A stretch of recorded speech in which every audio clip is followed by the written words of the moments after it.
अस्सलाम वालेकुम। उम्मीद करता हूँ कि आप खैरियत से होंगे। Lecture number 10 math 646। इसमें देखें example number 3, find the numerical solution of the following heat equation. Heat equation मैंने आपको लास्ट सेमेस्टर में बताया था, ये होती है partial you over partial T is equal alpha square partial square you over partial x square. और इसको सिंपल इस तरह भी लिख सकते हैं, ये एमसीक्यूज में आ सकता है, ठीक है।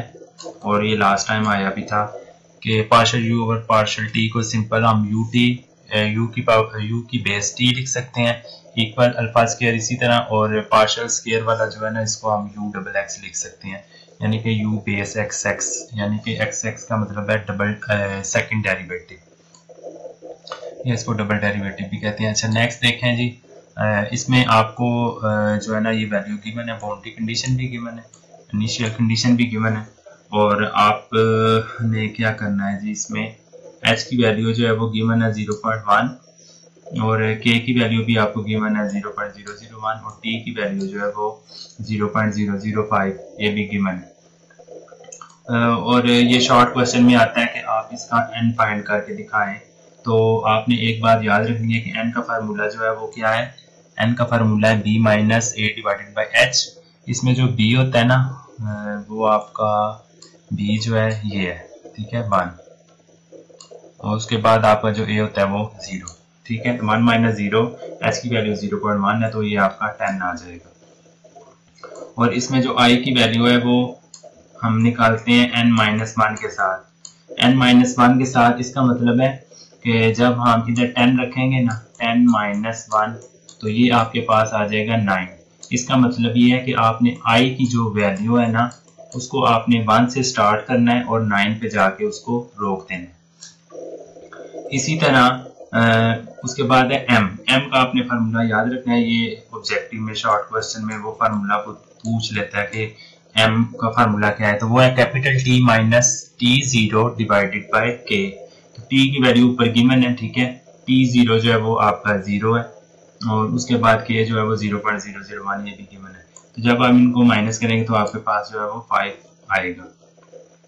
अब जो J होता है, J की वैल्यू निकालने का फार्मूला है m माइनस 1, तो इधर हम 5 रखेंगे, ठीक है। तो 5 में से जब 1 निकालेंगे ना ये वाला 5 तो ये आपके पास आ जाएगा 4।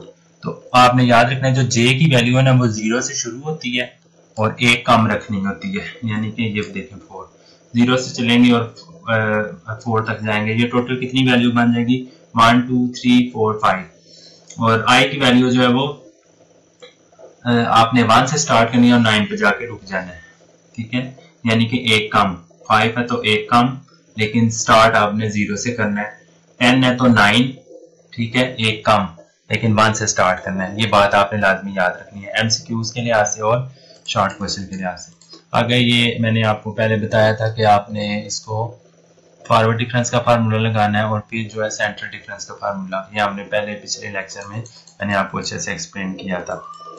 इसी तरह फिर ये आई की वैल्यू रख के फिर जे की वैल्यू फिक्स करके ना तो इसमें पुट कर रहे हैं फार्मूले में तो आपके पास आंसर निकल आता है।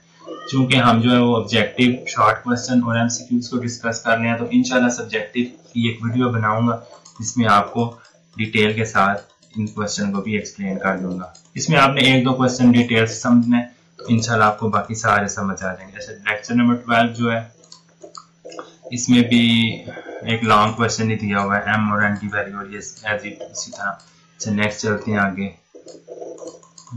Lecture number 13 boundary condition initial condition, इसमें भी n की वैल्यू निकालनी है, ठीक है, सेम उसी तरह है ये। अच्छा यहाँ पे एक बात आपने याद रखनी है कि अक्सर क्या होता है कि आपको ये वैल्यू दे दी जाती है, ठीक है, और आपको बोला जाता है कि लैम्डा की वैल्यू निकालें, ठीक है। लैम्डा का फार्मूला आपको पता है, लैम्डा का फार्मूला है अल्फा स्क्वायर के over H square. Alpha square की वैल्यू क्या है आपके पास 1 स्क्वायर, के की वैल्यू आपको ऊपर फाइंड की हुई है आपने, ठीक है, वो रखी, और एच की वैल्यू का स्क्वायर तो ये आपके पास 1 आ जाएगा। तो आपके पास लैम्डा क्या आया 1। उसके बाद यहाँ पे एक इम्पॉर्टेंट चीज़ है कि आपको ये मैट्रिक्स दे दिया जाए और आपको वो बोले कि A W is equal to B, इसमें डब्ल्यू की वैल्यू फाइंड करने, ठीक है। तो ये आपका ए है, ये आपका डब्ल्यू है और ये आपका बी है।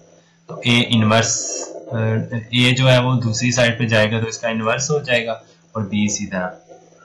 ये आपने लाजमी इसको आपने हल करना है। ये शॉर्ट क्वेश्चन आता है, W is equal A inverse B, इसको फाइंड करें। तो ए इनवर्स का फार्मूला आपको ये आपने लाजमी हल करना है। इसमें क्या होता है कि adjoint of A divided by A का डिटर्मिनेंट। ये इंशाल्लाह मैं आपको डिटेल में एक्सप्लेन कर दूंगा, ठीक है। फार्मूला आपको मैंने बता दिया। सो लेक्चर नंबर 14 ये भी उसी तरह की एग्जांपल है दी हुई, और उसके बाद लेक्चर नंबर 15 इसमें भी एक एग्जांपल है, और आपने क्या करना है, इसको हल करना है। सो लेक्चर नंबर 16 देखें, इंशाल्लाह ताला मैं आपको ना ये एक्सप्लेन कर दूंगा। ऑब्जेक्टिव के लिहाज से और शॉर्ट क्वेश्चन के लिहाज से ना इन लेक्चर्स में बस यही था।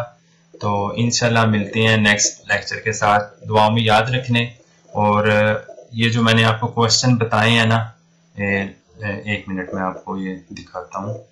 इस क्वेश्चन की आपने ना मैथ टाइप के अंदर लाजमी प्रैक्टिस करनी है, ताकि ये वाला लैम्डा की वैल्यू वाला फार्मूला आपने लिखना है मैथ टाइप में, इसकी प्रैक्टिस करनी है, ठीक है। इसके अलावा W A इनवर्स B इसको आपने लाजमी हल करना है, ठीक है। ये दोनों क्वेश्चन बहुत ज्यादा इंपॉर्टेंट है, ठीक है। ये लॉन्ग में भी आपसे पूछ सकता है, क्योंकि इतना टाइम नहीं होता पेपर में कि वो आपको इतने लेंथी क्वेश्चन दे।